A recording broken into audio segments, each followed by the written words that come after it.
اللہ کی بندیوں کو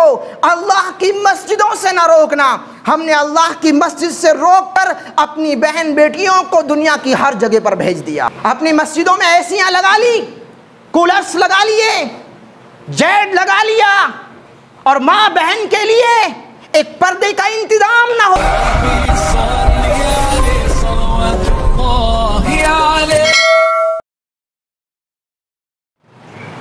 ان الحمد للہ نحمده ونستعینه ونستغفره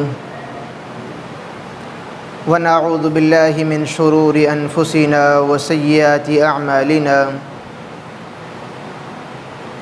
من يهده الله فلا مضل له ومن يضلله فلا هادي له وأشهد أن لا إله إلا الله وحده لا شريك له وأشهد أن محمدًا عبده ورسوله أما بعد۔ دینی اور اسلامی بھائیوں اور میری ماں اور بہنیں، پچھلے جمعہ کے خطبے میں ہم اپنی مسجد کو خود آباد کریں، اس تعلق سے قرآن اور حدیث کی روشنی میں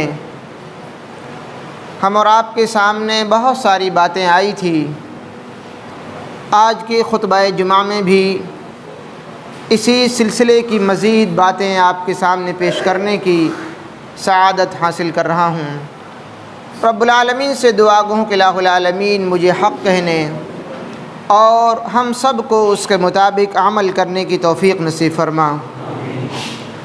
اللہ رب العالمین نے زمین پر سب سے محبوب اور پسندیدہ چیزوں میں اپنے گھر، اپنی مسجد کو رکھا ہے، اور اس بات کا بھی ذکر کیا ہے قرآن مجید میں سورہ حج کی آیت نمبر 40 میں، وَمَسَاجِدُ يُذْكَرُ فِيهَا اسْمُ اللَّهِ كَثِيرًا، اور زمین پر جتنے بھی مکان، جتنے بھی جگہیں پائی جاتی ہیں، ان تمام جگہوں میں سب سے زیادہ اللہ رب العالمین کا نام مسجد میں لیا جاتا ہے۔ مسجد ایک ایسی جگہ ہے جہاں پر اللہ رب العالمین کا نام سب سے زیادہ لیا جاتا ہے، اور مسجد میں جو لوگ آتے ہیں وہ پاکیزہ لوگ ہوتے ہیں اور سماج کے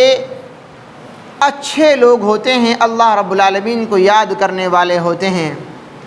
آپ یہاں پر سوچ سکتے ہیں کہ مسجد میں آنے والے بھی تمام گناہوں کو کر رہے ہیں آج کل۔ آپ اس بات کو سوال کے طور پر پیش کر سکتے ہیں کہ نماز پڑھنے والے، نماز پڑھانے والے بھی گناہوں میں آگے آگے پیش پیش نظر آتے ہیں، لیکن اگر آپ ایک ریشو نکال کر دیکھیں سماج میں رہنے والے ان لوگوں کا جو مسجد کے قریب نہیں آتے ہیں اور وہ لوگ جو مسجد کے قریب آتے ہیں، تو گناہوں سے، رسم و رواج سے اور گناہوں کی جگہوں سے آپ کو یہ لوگ دور پائیں گے جو مسجد میں آتے ہیں، اور گناہوں سے قریب پائیں گے آپ ان لوگوں کو زیادہ جو مسجد سے دور رہنے والے لوگ ہیں۔ لہذا ایک ریشو آج بھی بگڑے سماج میں، جہاں ایمان کی کمی ہے، جہاں اسلام پورے طور پر لوگوں کو سمجھ میں آج بھی نہیں آیا ہے، آج اسلام کو پڑھنے والے لوگ نہیں ہیں، بس باپ داداؤں کے یہاں اسلام کا نام موجود تھا تو ان کے بیٹوں نے بھی اپنا نام اسلام کے نام پر رکھ لیا اور وہ بھی اپنے آپ کو مسلمان کہلا رہے ہیں۔ اللہ کے رسول صلی اللہ علیہ وسلم نے نہ صرف یہ کہ انسان کو مسجد میں جانے کی خوشخبری دی کہ آپ مسجد میں جائیں گے تو آپ کو کل روز قیامت ایک مکمل نور عطا کیا جائے گا، یہی نہیں کہ اللہ رب العالمین نے اس بات کا ذکر فرمایا اپنی نبی کی زبانی کہ کل روز قیامت جب سورج بالکل قریب ہوگا تو جہاں سایہ نہیں ہوگا وہاں ایسے شخص کو سایہ دیا جائے گا جس کا دل اور دماغ مسجد سے جڑا ہوا رہتا ہے۔ یہی فضیلت نہیں ہے بلکہ اس کے علاوہ اللہ کے رسول صلی اللہ علیہ وسلم نے مسجد میں صفائی کرنے والے، مسجد کی خدمت کرنے والوں کے تعلق سے بھی فضیلت اور اہمیت بیان فرمائی ہیں۔ آپ صلی اللہ علیہ وسلم کے دور میں مسجد نبی کی صفائی ایک عورت کیا کرتی تھی۔ آج ہمارے یہاں یہ تصور نہیں ہے کہ مسجد میں عورت بھی صفائی کر سکتی ہے یا ہم کسی سے مسجد کی صفائی کرا سکتے ہیں۔ ایسا ہمارے یہاں دھیرے دھیرے مسجد ہماری گندی رہے، اس کے اندر ہفتوں صفائی نہ ہو، جھاڑو نہ لگے، جالے اس میں لگے رہیں، مگر ہم الگ سے صفائی کا اہتمام کریں۔ ابھی مسلمانوں میں یہ ریشو بہت کم پایا جا رہا ہے، جبکہ اس وقت میں جس وقت ہمارے اور آپ کے ایمان سے بہت اعلیٰ درجے والے لوگ موجود تھے، اس وقت کا یہ واقعہ صحیح بخاری کے اندر موجود ہے کہ ایک عورت مسجد نبوی کی صفائی کیا کرتی تھی، مگر صحابہ کرام میں سے بعض لوگوں کے ذہن میں یہ بات آئی کہ یہ اتنا بڑا مقام و مرتبہ نہیں ہے، صفائی ہی کرنے کا کام تو ہے، لہذا ایک دن اس عورت کی وفات ہو جاتی ہے۔ اور جب وفات ہوئی تو آپ صلی اللہ علیہ وسلم نے دیکھا کہ مسجد نبوی کے اندر صفائی کرنے والی یہ خاتون عورت اب نظر نہیں آ رہی ہے۔ آپ نے سوال کیا وہ عورت کہاں ہے؟ لوگوں نے جواب دیا کہ اس کا انتقال ہو گیا ہے، وفات ہو گئی ہے۔ معلوم یہ ہوا کہ جس طریقے سے مسجد میں اذان کا اعلان ہوتا ہے، نماز کا اعلان ہوتا ہے، ایسے میت کا اعلان نہیں ہوتا تھا۔ تبھی تو آپ صلی اللہ علیہ وسلم کو خبر نہیں ہوئی، سماج میں رہتے ہوئے، اس مسجد کے قریب رہتے ہوئے آپ کو یہ خبر نہیں لگ پائی کہ آپ کی مسجد میں صفائی کرنے والی خاتون گزر گئی ہے۔ صحابہ کرام نے جب جواب دیا تو کہا کہ آپ صلی اللہ علیہ وسلم نے آپ نے مجھے کیوں نہیں بتایا؟ میں اس کے جنازے میں شریک ہوتا، اس کی مغفرت کے لیے دعا کرتا۔ صحابہ کرام نے ایک چھوٹا سمجھ کر کے ایک عام خاتون ہے اور اس کو ہم ہی دفن کر کے آ جاتے ہیں، تو دفن کر کے آ گئے، جنازے کی نماز پڑھ کر آ گئے۔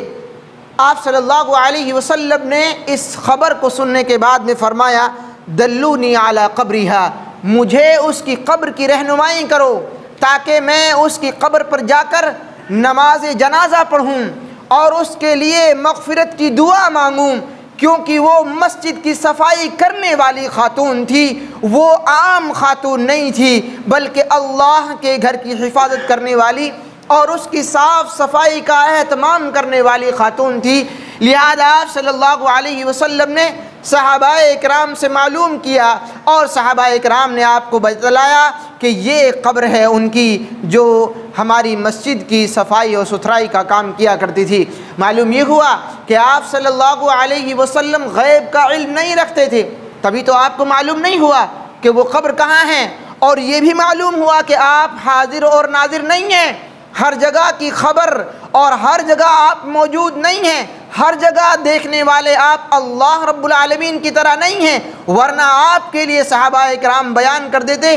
کہ آپ کو قبر پہلے سے معلوم ہوگی اور قبر آپ نے دیکھی ہوگی، آپ تو حاضر و ناظر ہیں۔ اس حدیث پاک سے بہت سارے مسئلے حل ہوتے ہیں اور بہت سارے مسائل ہمیں معلوم ہوتے ہیں، لیکن آج کے جمعہ کے خطبے میں ہمیں یہ مسئلہ یاد رکھنا ہے کہ مساجد کی صفائی کا اہتمام کرنا ہم سب کی ذمہ داری ہے۔ اور اس سلسلے میں اللہ کے رسول صلی اللہ علیہ وسلم کی ایک اور حدیث ہمارے سامنے ہے جو ابن ماجہ کی حدیث ہے، امر بالمساجد ان تبنى في الدور، فرمایا آپ صلی اللہ علیہ وسلم نے کہ مساجد کے تعلق سے حکم دیا کہ تم اپنے محلوں میں مسجدیں بناؤ، مسجدیں آباد کرو، وَأَن تُطَهَّرَ، اور ان کو پاک و صاف رکھو، وَتُطَيَّبَ، اور ان کو خوشبو لگاؤ، مزین کرو، ان کو بہترین صاف صفائی کے ساتھ رکھو۔ ایسا نہیں کہ جمعہ میں یا عید کے دن یا الوداع کی جب جمعہ آئے یا جب شب برات کا دن آئے تو ہم اپنی مسجدوں کی صفائی و ستھرائی اور پھر قمقمے لگا دیتے ہیں، لائٹوں سے اسے روشن کر دیتے ہیں۔ ہرگز ایسا معاملہ نہیں ہے، بلکہ مسجدیں اللہ کا گھر ہیں، ہمیشہ یہ پاک اور صاف رہنی چاہیے، پاکی اور صفائی کا ان میں اہتمام ہونا چاہیے۔ یہ الگ بات ہے کہ ہمارے یہاں کچھ خاص دن مقرر ہو گئے ہیں جیسے کہ شب برات، جس کا اسلام سے لین دین نہیں ہے، لیکن اس کے تعلق سے ہمارے یہاں مسجدوں کی صاف صفائی کا اہتمام کیا جاتا ہے، جبکہ مسجدیں ایک دن صاف نہیں ہوں گی، یہ ہر دن صاف اور صفائی ان کی ہونی چاہیے۔ آپ صلی اللہ علیہ وسلم نے ایک اور حدیث میں حکم دیا، کان یأمرنا بالمساجد ان نصنعها فی دیارنا، فرمایا صحابہ کرام نے کہ ہمیں آپ صلی اللہ علیہ وسلم حکم دیا کرتے تھے کہ ہم اپنے محلوں کے اندر مسجدیں بنائیں، مسجدیں تعمیر کیے۔ لیکن مسجد تعمیر کرنے کا مطلب یہ نہیں کہ مسجد ہم نے بنا دی اور اب بنانے کے بعد میں اب کوئی اذان دینے والا نہیں ہے، نماز پڑھانے والا نہیں ہے، نماز پڑھنے والا نہیں ہے، صحیح انداز میں مسجد کی دیکھ بھال کرنے والا کوئی نہیں ہے۔ مسجد بنانے کا یہ مطلب ہرگز نہیں ہے جو آج کل مسلمانوں کے درمیان میں پایا جاتا ہے کہ مساجد کے لیے دور دور چندے ہوتے ہیں، مساجد بنائی جاتی ہیں اور پھر عالی شان مساجد کو بنانے کے بعد میں ان کو ویران چھوڑ دیا جاتا ہے۔ مسجد تو بنا دی شب بھر میں، ایمان کی حرارت والوں نے، من اپنا پرانا پاپی تھا برسوں میں نمازی بن نہ سکے۔ بہت مشہور یہ شعر ہیں ہمارے درمیان میں کہ جو گناہوں میں لت پت ہیں ہم ان کی مغفرت نہ کرا سکے، لیکن ہم دوسری مسجد کی ہوڑ میں آ کر اور دوسری مسجد کو دیکھ کر کہ اس مسجد والوں نے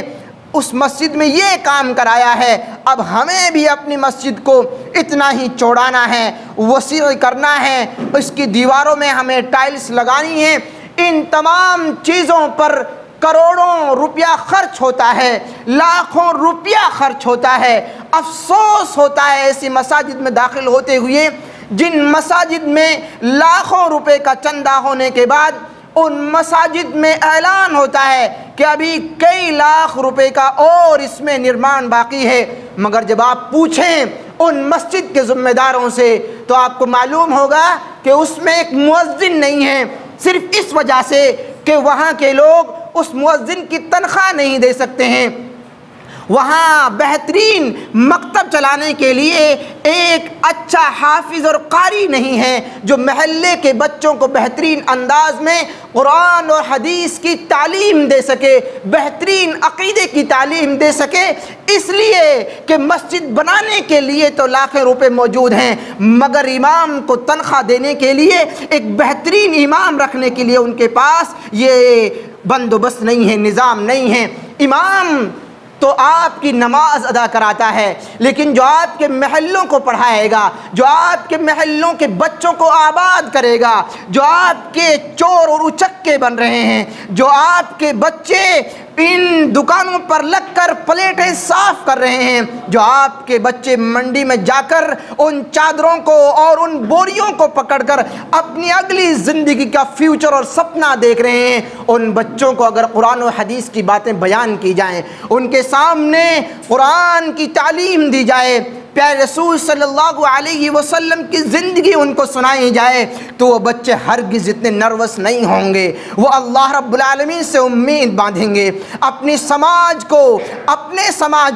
اور اپنی سماج میں جو خرابیاں ہیں ان کو ختم کرنے کے لیے ایڑی چوٹی کا وہ زور لگائیں گے، محنت کریں گے اور اپنے سماج میں گندگی نہیں ہونے دیں گے۔ آج اب دیکھیں، آج شادیوں کا ماحول ہے، آج آس پاس مسجدوں کے جہاں پر بھی شادی ہے، کئی دن پہلے سے ہی وہ ہندوؤں والی رسم ایجاد ہو گئی ہے کہ ہم ڈیگ بجائیں گے، نہ کسی کو سونے دیں گے اور نہ کسی کے بچے کو چین سے سونے دیں گے، چاہے وہ بیمار ہو کوئی، چاہے کوئی پریشان حال ہو، رات میں وہ جگہ سو پائے یا نہ سو پائے، بس ہمارا ڈیگ بجنا چاہیے۔ یہ ہندوؤں والی جو رسم ہمارے یہاں آئی ہے، پتہ چلے لوگوں کو کہ ہم کتنے بے حیا ہیں، ہم کتنے بے شرم ہیں،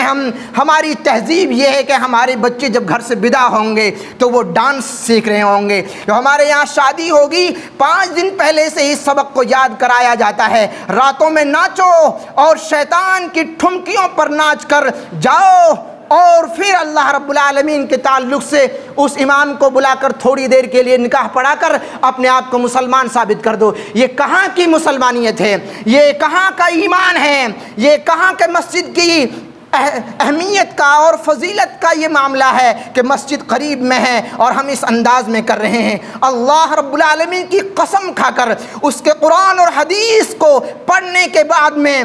مسجد کے اس منبر سے اعلان کرتا ہوں کہ ایسے لوگوں کے لیے نہ صرف اللہ رب العالمین نے اسپیشل عذاب رکھا ہے جو اپنی مسجدوں کی بے حرمتی کرتے ہیں، اپنے سماج میں شیطانی آوازوں کو بلند کرتے ہیں، اور جان لیجئے سماج کے وہ تمام بدھ جیوی لوگ، تمام وہ جاگرک لوگ جو سماج میں جب کسی پر کوئی اتیاچار ہوتا ہے یا کوئی معاملہ ہو جاتا ہے سماجک تو وہ پنچایت مقرر کر لیتے ہیں، اور پنچایت ہی نہیں بلکہ کورٹ کچہری ایک ہو کر چاہے اس مقدمے سے نجات پانے کے لیے چندہ ہی کیوں نہ کیا جائے، مگر سماج میں اس کے لیے بالکل کرفیو سا نافذ ہو جاتا ہے۔ روزانہ شام میں نوجوان اور بزرگ بیٹھیں گے، پنچایت کا فیصلہ تب تک نہیں ہوگا اس معاملے میں جب ہمارے یہاں کچھ معاملات ہو جاتے ہیں جو ہمارے اپنے سواستھ سے جڑے ہوئے ہیں، مگر یہ اللہ کا معاملہ ہے اور ہماری زندگی کا معاملہ ہے، ہماری قبر کا معاملہ ہے۔ ہمارے بچے جہنم کی طرف جا رہے ہیں، ہمارے بچے ان ہلڑ بازیوں کے شکار ہو رہے ہیں، ہمارے بچوں کے اندر یہ شیطانی جو ڈیک کی جو بیماریاں ہیں یہ آ رہی ہیں، گانے بجانے والوں کی۔ یہ کس کی بیماریاں ہیں؟ یہ کوٹھے والوں کی ہیں۔ یہ الفاظ آپ کو برے لگ سکتے ہیں مگر یہ مسلمانوں کی تہذیب نہیں ہے کہ ان کے بچے گانوں پر ٹھمکیاں لگائیں اور گندے اشلیل گانے، وہ گانے جو ہم اپنی بہن بیٹی کے سامنے تو بہت دور کی بات ہے ان کو سنیں تو ہمارا شرم سے جھک جائے اور پانی پانی ہو جائے ایک باحیا شخص۔ وہ گندے گانے بلند آواز میں بلند کیے جا رہے ہیں۔ بہن بیٹھی ہے، ماں بیٹھی ہے، دادی بیٹھی ہے، سماج میں اس اتیاچار کو روکنے کے لیے ہم آگے نہیں بڑھ رہے ہیں۔ اللہ رب العالمین کی قسم کھا کر اس بات کو میں کہہ رہا ہوں کہ تمام کے تمام وہ جاگرک لوگ رب العالمین کے میدان میں پکڑے جائیں گے، ان کی پکڑ ہوگی۔ اس معاملے میں انہوں نے اپنے سماج کو کیوں نہیں روکا؟ ان کی پکڑ ہوگی، پوچھ تاچھ ہوگی قبر کے اندر۔ تمہیں ہم نے طاقت دی تھی، بیٹوں کی طاقت دی تھی، سماج میں تمہاری چلت فرت بنائی تھی، باوقار بنایا تھا، تمہیں عزت دار بنایا تھا، کہ آپ نے سواستھ کے لیے بنایا تھا؟ اس لیے نہیں بنایا کہ یہاں پر اور بھی ایسے لوگ ہیں جو بستے ہیں، یہاں اللہ کی مسجد بھی ہے، یہاں اوروں کے بچے بھی ہیں جن کو بگاڑا جا رہا ہے زبردستی ڈیک بجا کر۔ اس تعلق سے اگر ہم نے نہیں سوچا، یاد رکھیے ہماری نسلیں برباد ہو جائیں گی، اور یہی نسلیں پھر آپ کو برباد کریں گی۔ آپ نے اپنی اور اپنی آخرت کو برباد کیا ہے، پھر یہ نسلیں آپ کو بربادی کی کغار پر لے جائیں گی۔ پھر مت کہنا کسی سے کہ ان کی تربیت نہیں ہو پائی، سماج بگڑ گیا ہے، یہ مت کہنا کہ ان کی اصلاح نہیں ہو پائی، ہمارے پاس اچھے لوگ نہیں تھے۔ پھر آخر میں امام کا دوش دینا، امام اچھے نہیں تھے، مسجد میں تعلیم کا بندوبست نہیں تھا، اچھے خطبے اور بیان نہیں ہوتے تھے، ہمارے یہاں بیان نہیں کیا جاتا تھا، ورنہ ہمارے بچے بھی اچھے ہوتے، ہمارے بچے بھی پڑھ لکھ کر آباد کرتے اپنے محلے کو، اپنی مساجد کو۔ یہ شکایتیں بالکل نہ کرنا، کیونکہ ہم جو کر سکتے ہیں وہ نہیں کر رہے ہیں، جو کرنے کی ہمت رکھتے ہیں اس کے لیے آگے نہیں بڑھ رہے ہیں،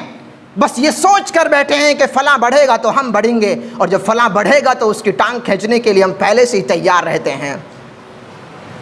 اس طریقے سے ہمارے سماج میں جو یہ باتیں ہیں اللہ رب العالمین نے اس کے تعلق سے ارشاد فرمایا، انما یعمر مساجد اللہ من آمن باللہ والیوم الآخر واقام الصلاة وآت الزکاة ولم یخش الا اللہ فعسى اولئک ان یکونوا من المہتدین۔ فرمایا رب العالمین نے، یہ سورہ توبہ کی آیت نمبر 18 ہے، کہ مسجدوں کو آباد کرنے والے مومن لوگ ہوتے ہیں۔ ہم بھی مسلمان ہیں، ہم بھی کہتے ہیں اپنے آپ کو کہ ہم مسلمان ہیں، مومن ہیں، ہم نمازی ہیں، حاجی ہیں، ہم بھی اس بات کا دعویٰ کرتے ہیں، مگر اللہ نے اعلان کیا ہے انما یعمر مساجد اللہ، اللہ کی مسجدوں کو آباد رکھنے والے وہ لوگ ہیں من آمن باللہ، جو اللہ پر ایمان لائے ہیں۔ ہمارا ایمان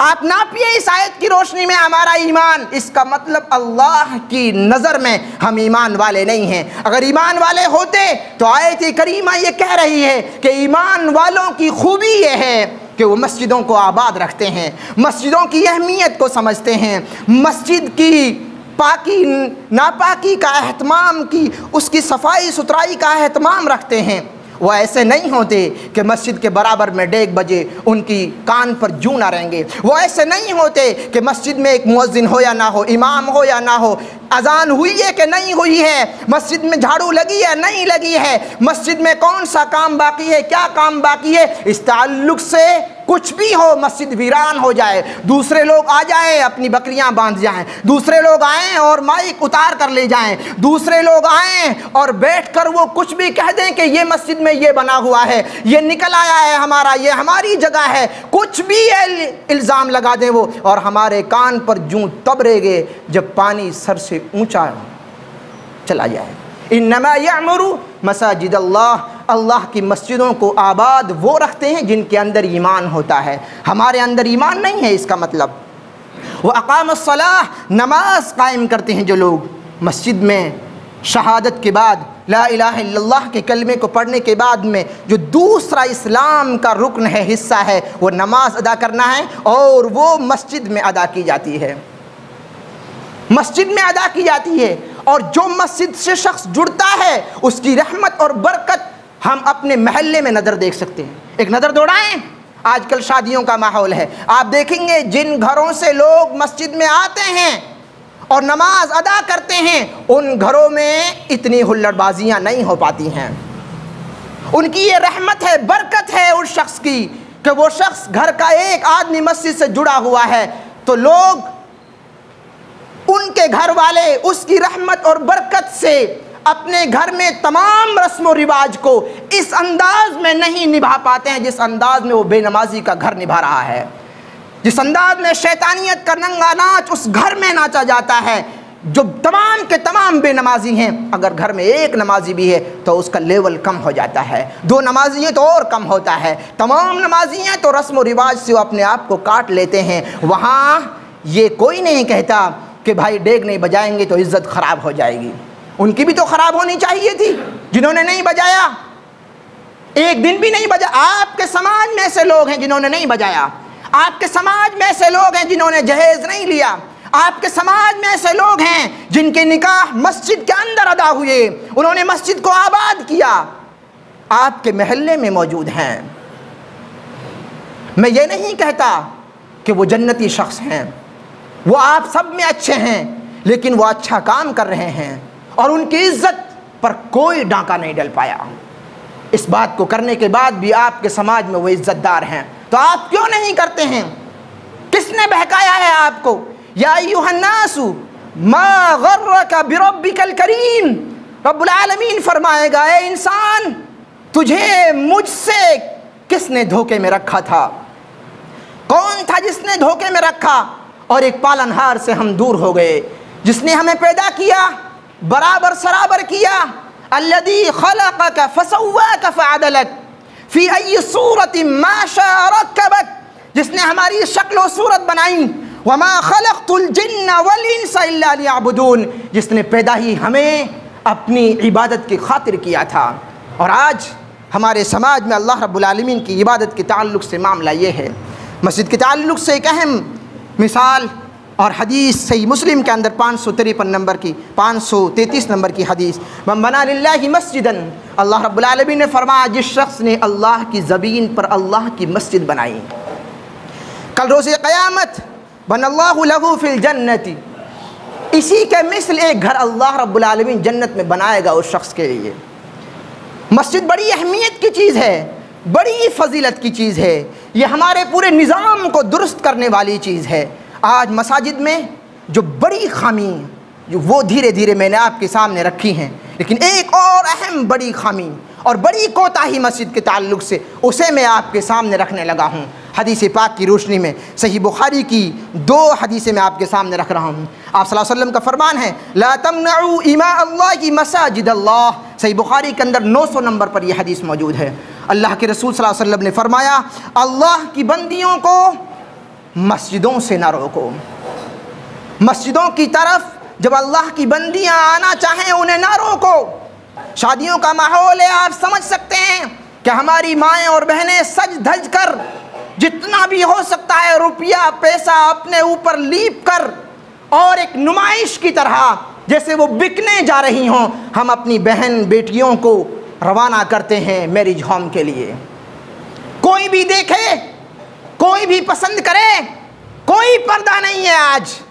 یہی تو مطلب ہوتا ہے نا۔ آپ کے اندر کیا مطلب ہے؟ دیکھنے والا تو اسی مطلب کو سمجھ رہا ہے کہ آپ نے پورے محلے کو بلایا ہے اور اپنی ماں بہن بیٹیوں کو بھی سج دھج کر بلایا ہے اور کہا ہے کہ ان کے بیچ میں آپ گھومو پھرو، جو آپ کو پسند کرے، جو آپ کو لے جائے، اور جہاں آپ کی آنکھیں مل جائیں پھر بے حیائی کا ننگا ناچ ناچا جائے۔ الفاظ سخت ہو سکتے ہیں مگر ہماری عادتیں، ہمارے کام کاج اسی طرف اشارہ کر رہے ہیں۔ اللہ کے رسول صلی اللہ علیہ وسلم نے فرمایا لا تمنعوا اماء اللہ مساجد اللہ، اللہ کی بندیوں کو اللہ کی مسجدوں سے نہ روکنا۔ ہم نے اللہ کی مسجد سے روک کر اپنی بہن بیٹیوں کو دنیا کی ہر جگہ پر بھیج دیا اور کہا کہ ہم دیکھ لیں گے، بے حیائی نہیں ہو پائے گی۔ اور جب مسجد کی بات آئی تو کہا یہاں بے حیائی ہو جائے گی، مسجد میں بے حیائی ہو جائے گی۔ مسجد میں جب بات آئی پیسہ لگانے کی، ٹائلز لگا دی ہم نے، اور جب بات آئی اپنی ماں اور بہن کی کہا کہ وہاں پردے کا انتظام نہیں ہے، پردے کا انتظام نہیں ہے۔ ٹائلز کے لیے یہ پیسہ کہاں سے آیا؟ اپنی مسجدوں میں ایسیاں لگا لی، کولرز لگا لیے، جیٹ لگا لیا، اور ماں بہن کے لیے ایک پردے کا انتظام نہ ہو سکا۔ اللہ کے رسول صلی اللہ علیہ وسلم کا یہ فرمان ہم کہاں لے کر جائیں گے؟ لا تمنعوا اماء اللہ ایسی کتاب کا حوالہ دیا ہے جس کو بریلوی دیوبندی اہل حدیث تمام مانتے ہیں۔ صحیح بخاری کی حدیث نمبر 900 ہے، یاد رکھنا بھی بہت آسان ہے، 900 نمبر کی حدیث ہے۔ اور اس کے بعد فرمایا 865 نمبر کی حدیث صحیح بخاری کی، اذا استأذنکم نساؤکم باللیل الی المسجد، کہ جب تمہاری عورتیں، تمہاری ماں اور بہنیں جب رات میں مسجد کی جانب داخل ہونے کے لیے اجازت طلب کریں، عشاء کی نماز ہے رات میں، فجر کی نماز ہے رات میں، رات کا لفظ ہے باللیلی، رات میں جب تم سے اجازت طلب کریں کہ میں مسجد میں جا کر اللہ کی عبادت کرنا چاہتی ہوں، آپ صلی اللہ علیہ وسلم نے فرمایا کہ اس کے لیے اجازت دو، اجازت دو اس کے لیے۔ یہ الگ بات ہے کہ مساجد سے زیادہ بہتر گھروں میں ماں بہنوں کے لیے نماز کا ادا کرنا ہے، لیکن جمعہ کی نماز ہم نے فرض نمازیں تو چھوڑی، جمعہ کی نماز تک کے لیے مسجدوں میں ہماری مائیں اور بہنیں نہیں آ رہی ہیں۔ وہ کس کی تربیت میں ہیں؟ ٹیلی ویژن کی تربیت میں ہیں، موبائل ان کی تربیت کر رہا ہے، سیریز اور جو ناٹکیں ہیں ان کی تربیت میں ہیں۔ وہ جیسا دیکھتی ہیں ویسا کریں گے، ہم اور آپ بھی جیسا دیکھتے ہیں ویسا کرتے ہیں۔ لیکن اگر ہم مسجد میں آ رہے ہیں تو کچھ ہم اچھا سن رہے ہیں، اچھا دیکھ رہے ہیں۔ اگر ہم جمعہ کی نماز ادا کر رہے ہیں تو اللہ کا کلام سن رہے ہیں، نبی صلی اللہ علیہ وسلم کے فرامین سن رہے ہیں، دین کے اصول اور ضابطے سن رہے ہیں، ہمارا ذہن چینج ہوتا ہے، ایمان تازہ ہوتا ہے، اسلام کے احکامات سیکھتے ہیں۔ پھر ہم گھروں میں جاتے ہیں اور ان کی اس تعلیم کو ہم ان کے درمیان میں پھیلانے کی کوشش کرتے ہیں۔ ہماری مائیں اور بہنیں نہیں آتی، ہم نے روک دی ہیں، اب جو کچھ سیکھتی ہیں وہ ان کے درمیان میں رکھتی ہیں۔ جب ان کے درمیان میں آپ ایمان کے اسلام کی باتیں رکھتے ہیں وہ مائیں بہنیں آڑے آ جاتی ہیں کئی مرتبہ۔ ہماری بچیاں ایسا نہیں کر پائیں گی۔ کیوں آڑے آ جاتی ہیں؟ آپ نے ان کو دین سکھایا نہیں، دین سنایا نہیں، دین کی مجلسوں کے ان کو قریب نہیں لے گئے، آپ نے ایک بیچ میں دراڑ بن گئے ہیں۔ ان کے لیے جو بندوبست کرنا تھا وہ نہیں ہو پایا۔ وہ شخص جو قرآن حدیث کی بات سنتا رہے اور وہ شخص جو قرآن اور حدیث کی باتیں برسوں ہو گئے اسے سنے، اس کی سوچ میں اور اس کی سوچ میں زمین آسمان کا فرق ملے گا آپ کو۔ یہی سوچ ہماری اور ہماری ماں و بہنوں کی سوچ میں فرق ہے۔ مسجدیں اللہ کا گھر ہیں، تمام لوگوں کے لیے دروازے کھلے ہوئے ہیں۔ آپ صلی اللہ علیہ وسلم کے دور میں 5 وقتہ نمازوں میں جو آنا چاہے مسجدیں ان کے لیے کھلا ہوا کرتی تھی۔ اور آج ہم شہر میں بستے ہیں، ہماری مسجد کے قریب بازار ہے اور تمام شہر کی مسجدوں کے پاس ہاسپٹلز، کالجز، اسکولز اور بازار ہیں۔ کتنے ماں بہن کے ساتھ میں آتے ہیں، اگر وہ نماز ادا کرنا چاہیں آپ کی مسجد لوک ہے ان کے لیے، ان کی ماں بہن الگ نماز پڑھنا چاہے ساتھ میں آئی ہے اور وہ نیچے نماز پڑھنا چاہے، آپ کے ہاں کوئی انتظام نہیں ہے، کیا جواب دیں گے آپ اس بات کے لیے؟ یہ کوئی فرقہ پرستی کی بات ہے؟ یہ فرقہ پرستی کی بات نہیں ہے۔ میں نے ایسی کتاب کا حوالہ آپ کے سامنے پیش کیا ہے جس کو تمام کے تمام مذہب والے، تمام فرقے والے اس بات کو مانتے بھی ہیں، اس پر عمل بھی کرتے ہیں، اور کوئی مولوی انڈیا کے اندر اس وقت تک مولوی نہیں ہو سکتا جب تک کہ وہ بخاری نہ پڑھ لے۔ اسی بخاری کا حوالہ دیا ہے۔ اس کے بعد میں مسجد کے تعلق سے چند اہم باتیں آپ کے سامنے رکھ دوں۔ مسجد سے جو ہم جڑتے ہیں، اللہ رب العالمین کے رحم و کرم سے ہم وقت کے پابند ہو جاتے ہیں۔ ہمارا پورا دن کئی مرتبہ موبائل میں ہم بیٹھے اور نہ جانے کب 3 بجے کب 4 بجے پتہ ہی نہیں چلا، ہم دکان پہ بیٹھے ہیں، کسٹمر نہیں آیا، وقت کا پتہ نہیں چلا۔ لیکن اگر آپ مسجد سے جڑے ہوئے ہیں تو آپ کو ظہر کا الارم بجے گا، آپ کے دماغ میں بجے گا، عصر کا بجے گا، مغرب کا بجے گا، عشاء کا بجے گا، فجر کا بجے گا۔ 24 گھنٹے میں آپ کسی چیز میں منہمک ہو گئے ہیں، اپنے آپ کو آپ کسی چیز میں ڈوب گئے ہیں، لیکن جب ظہر کا وقت آئے تو آپ ڈسکنیکٹ ہوں گے۔ پھر آپ کو یاد ہوگا کہ میں غفلت میں تھا، میں دوسرا کام بھی تھا آج مجھے۔ کئی مرتبہ ہوگا ایسا، دوست احباب آئے، آپ ان کے درمیان میں رہے، پھر شام میں یاد آیا آپ کو آج تو بہت سارے کام کرنے تھے لیکن یاد ہی نہیں آیا۔ لیکن نماز آپ کو وقت کی پابندی کا عادی بناتی ہے، لہذا مسجد سے جڑنے میں آپ کی دنیا کے اور آخرت کے فائدے ہیں۔ آپ وقت کا شیڈول بنا لیتے ہیں، نظام بناتے ہیں، وقت کے پابند ہو جاتے ہیں۔ آپ وقت کا جس نے صحیح استعمال کر لیا، دنیا کے وقت کا وہی راجا ہے۔ دنیا کے تمام اسکالرز نے پہلے پوائنٹ پر اس بات کو ذکر کیا ہے، جس نے وقت کا صحیح استعمال کیا دنیا میں وہی راجا ہوگا، دنیا میں وہی حکومت کرے گا۔ اور جس کے پاس وقت کی کوئی اہمیت نہیں ہے تو وقت دودھاری تلوار ہے، اسے کاٹ کر رکھ دے گی، اسے غلام بنا دے گی، اسے نچلوں سے نچلے طبقوں میں پہنچا دے گی۔ آج ہم وقت کا صحیح استعمال نہیں کر پا رہے ہیں مسجد سے دور ہونے کی وجہ سے۔ مسجد بھائی چارہ سکھاتی ہے ہمیں، ہم یہاں آئے ہیں، کتنوں سے ہماری لڑائی جھگڑا اور کتنوں سے ہماری بہت ساری غلط فہمیاں ہوں گی، لیکن یہاں آتے ہیں دھیرے دھیرے ان کا چہرہ ہمارے سامنے آتا ہے، وہ نفرت کم ہوتی ہے، بھائی چارگی آتی ہے۔ ہم باہر ہیں، سلام دعا کرتے ہیں، ایک دوسرے کے حال چال معلوم کرتے ہیں، کوئی بیمار ہے اس کے بارے میں خبر ہو جاتی ہے، کوئی نہیں آیا اس کے بارے میں پوچھ لیتے ہیں۔ بھائی چارگی کو فروغ دینے والی یہ مسجدیں ہیں جن سے ہم نے اپنا رشتہ توڑ لیا ہے، اتحاد اور اتفاق کا سبق دیتی ہیں، جس کی سب سے بڑی سینکڑوں تنظیمیں بھارت کے اندر بنی ہوئی ہیں مسلمانوں کی اس بات کے نام پر کہ مسلمانوں کو ایک کیا جائے، مسلمانوں کے درمیان میں اتحاد اتفاق پیدا کی جائے، یکجہتی بنائی جائے۔ لیکن یہ نمازیں، یہ مسجدیں، اللہ کا یہ گھر آپ کو اتحاد و اتفاق کا سبق دیتا ہے، آپ کی یہاں حاضری نہیں ہے۔ ان تنظیموں سے زیادہ آپ کو یہ موٹیویٹ کرتی ہے مسجدیں، لہذا یہاں آیا جائے۔ اور یہ مسجدیں مساوات سکھاتی ہیں، اونچ نیچ کی تمام برابریوں کو ختم کر دیتی ہیں، رکشے والے کو امیر آدمی VIP سے اور VIP کو رکشے والے سے قریب کر دیتی ہیں۔ یہ مسجدیں ہیں جن میں مساوات کا کوئی درس نہیں ہے، بالکل ایک سمان ہیں، ایک ہی صف میں کھڑے ہو گئے محمود و ایاز، نہ کوئی بندہ رہا نہ کوئی بندہ نواز۔ بہت پرانا شعر ہے علامہ اقبال کا، ایک بادشاہ کا نام لیا ہے اور ایک غلام کا نام لیا ہے، محمود و ایاز۔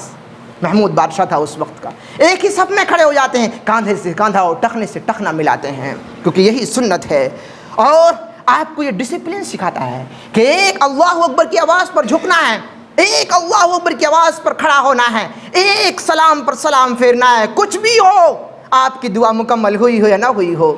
آپ لنگڑے ہیں، لولے ہیں، بیمار ہیں، درد ہے، نہیں، امام کی ایک آواز پر آپ کو یہ ڈسپلن نماز سکھاتی ہے۔ اور اگر اس ڈسپلن کے ساتھ مسلمان جینا شروع کر دے تو یقیناً تمام وہ قومیں جو نفرت کی آوازوں کے ساتھ اپنا شکار تلاش کر رہی ہیں، اپنی حکومتوں کے سکے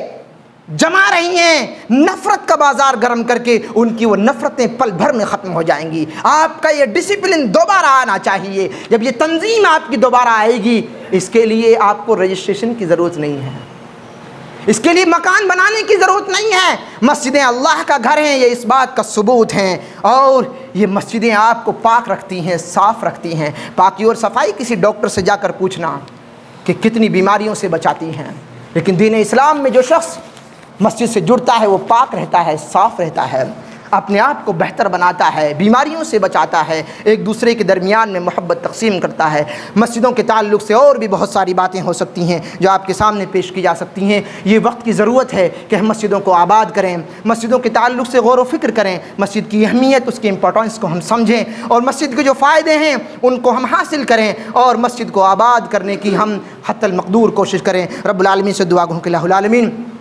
ہم تمام لوگوں کو صحیح انداز میں قرآن حدیث کے مطابق زندگی آباد رکھنے کی توفیق نصیب فرما۔ مولا کریم اپنی مسجدوں کی اہمیت کو سمجھنے کی توفیق نصیب فرما۔ الہ العالمین مسجدوں کو آباد رکھنے کی توفیق نصیب فرما۔ الہ العالمین مسجدوں کی طرف جو نفرتوں کی آوازیں اٹھ رہی ہیں، الہ العالمین ان تمام نفرتوں کی آوازوں کو سمجھنے کی توفیق نصیب فرما۔ مولا کریم ان تمام نفرت کے بازاریوں کی، ان کی جو ناکامیاں ہیں ان کو ان کے سامنے ان سے پہلے لے آ۔ الہ العالمین ان کے مقدر میں تباہی اور بربادی لکھ دے۔ مولا کریم ان کے جتھے میں بربادی پیدا کر دے۔ مولا کریم ان کی یکجہتی اور ان کے اتحاد و اتفاق میں دراڑیں پیدا فرما۔ مولا کریم ہمارے درمیان میں اتحاد اور اتفاق کے ساتھ چال چلن اور بھائی چارگی کو فروغ دینے کی ہم سب کو توفیق اور ہمت نصیب فرما۔ الہ العالمین ہم سب کو اسلام پر چلنے کی توفیق نصیب فرما۔ الہ العالمین اسلامی تعلیمات پر عمل کرنے کی توفیق نصیب فرما۔ مولا کریم جو بیمار ہیں ان کو شفائے کاملہ عاجلہ نصیب فرما۔ الہ العالمین اپنے بچوں کی اسلامی تربیت کرنے کی توفیق نصیب فرما۔ الہ العالمین اپنے سماج کو بہتر بنانے کے لیے، اسلامی تعلیم سے جوڑنے کے لیے ہم سب کو اپنے سماج کو بہتر سے بہتر بنانے کی توفیق نصیب فرما۔ وصلی اللہ تعالی علی خیر خلقہ محمد وآلہ وصحبہ اجمعین وآخر دعوانا الحمدللہ رب العالمین۔ سبھی طرح کی اسلامی ویڈیوز، تقاریر، دروس اور افواہوں کا سچ دیکھنے کے لیے اقرا اسٹڈی سینٹر کو سبسکرائب کریں۔ کسی بھی نئی ویڈیوز کے لیے کامنٹ باکس میں اپنا سوال ٹائپ کریں۔